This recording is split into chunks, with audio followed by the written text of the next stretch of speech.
Hello everyone, I'm Jack, and you're watching the Official Lust Video Podcast with your host, Chris. And today we're going to talk about the love triangle between Jack, Kate, and Sawyer.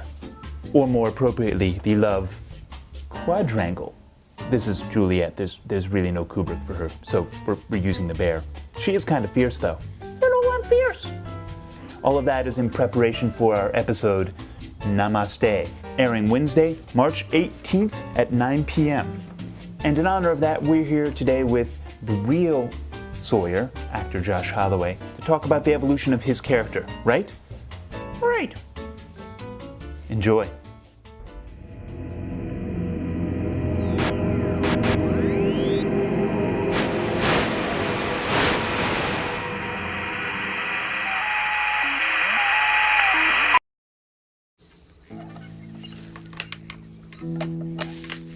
You're going down there? Uh-huh. What exactly are you hoping to find? A way off the island. Expecting a subway? Goodbye, James.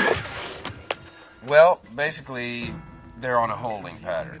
Our instructions are basically to wait until Locke comes back with the rest of the crew so we can figure out how in the hell to stop all this that's going on and to get back to where we were, you know?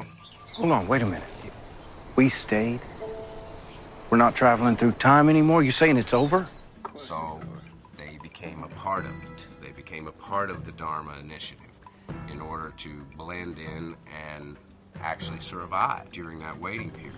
Hey, boss. Evening, Enos. What's happened in that con, within the con of blending and waiting, he's actually found a life that is more fulfilling than any of his past adult life. So it's become his reality. So the con has become the reality that is a better reality than reality.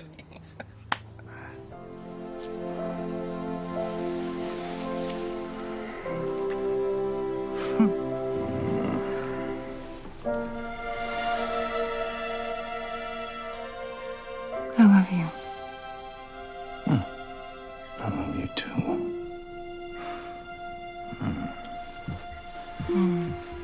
That was shocking for both of us, actually, at the beginning of it, because, of course, with the time travel situation going on, it seemed a bit abrupt when filming, right? It's a different relationship. Sawyer is always wham, bam, thank you, ma'am. It's like Sawyer is a fun weekend, not your relationship guy, normally.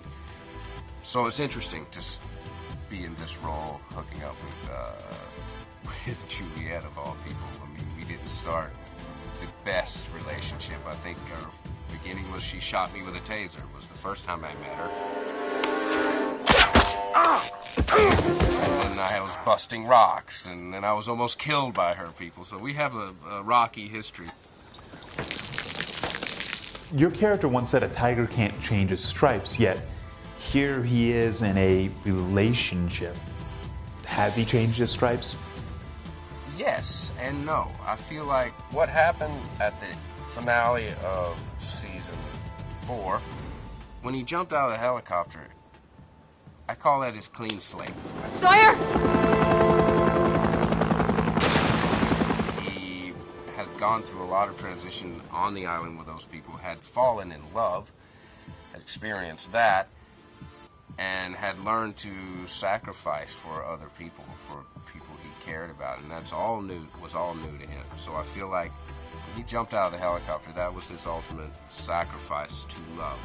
So does the tiger change their stripes? Well, I hope not totally. I hope they bring his edge, keep it sharp. The band Geronimo Jackson. Every time I listen to the podcast, people don't seem to ask any questions about it. It keeps rearing its ugly head throughout the seasons, and I know it has something deeper, and if you look closely at the characters, on the cover of the album, they really resemble some of the characters on the show. So.